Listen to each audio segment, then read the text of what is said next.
আজকে আমি প্রোটিন তৈরি করব। এখানে আমার 500 দুধ আছে। দেখো, দুধকে আমি জাল দিয়ে ফুটিয়ে দুধটাকে অনেক কমিয়ে নিতে হবে,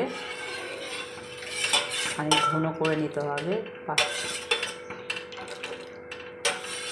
তোমরা চাইলে পাতলা করেও করতে পারো প্রোটিনটা, কিন্তু আমি এখানে 500 দুধকে মেরে একটু ঘন করে নিচ্ছি। এদিকে আমি আর একটা চুলাতে ক্যারামেল তৈরি করব।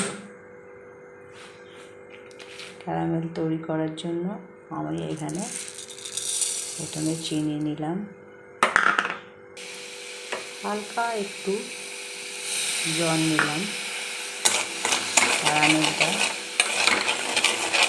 পুরো চারিদিকে ভালোভাবে নেড়ে নেড়ে কালারটা নিয়ে আসতে হবে, যাতে না পুড়ে যায় বা যেন না লেগে যায়, যেন পারফেক্ট কালার আসে।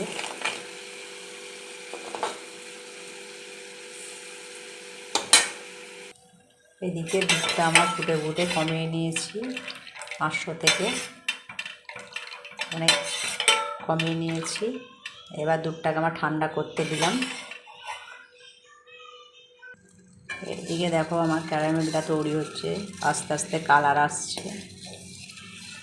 পুরো সাইডটা ভালো করে নেড়ে নিতে হবে।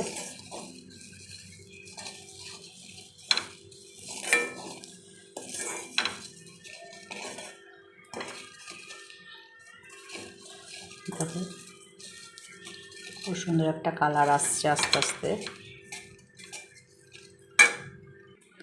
দেখো আমার ক্যারামেলটা পুরো পারফেক্ট তৈরি হয়ে গেছে। এটা আমি এবার একটা পাত্রে সেট করে নেব।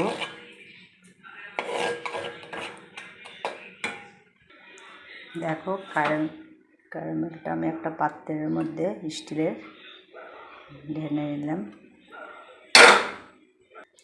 ক্যারামেলটা আমি একটা পাত্রের মধ্যে দেখো ঢেলে নিয়েছি। আমি আর একটা পাত্রে দেখো 3টে ডিম নর্মালি ভেঙে নিয়েছি। তোমরা যে যতটা মিষ্টি খাবে ততটা মিষ্টি দেবে, এটা মিষ্টি হবে।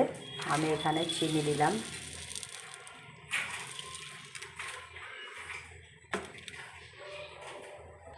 চিনি দেওয়ার পরে ভালো করে এটাকে আমি চিনিটা যতক্ষণ না গলে যাচ্ছে ততক্ষণ এটা ভালো করে ফেটে নিতে হবে ডিমের সঙ্গে।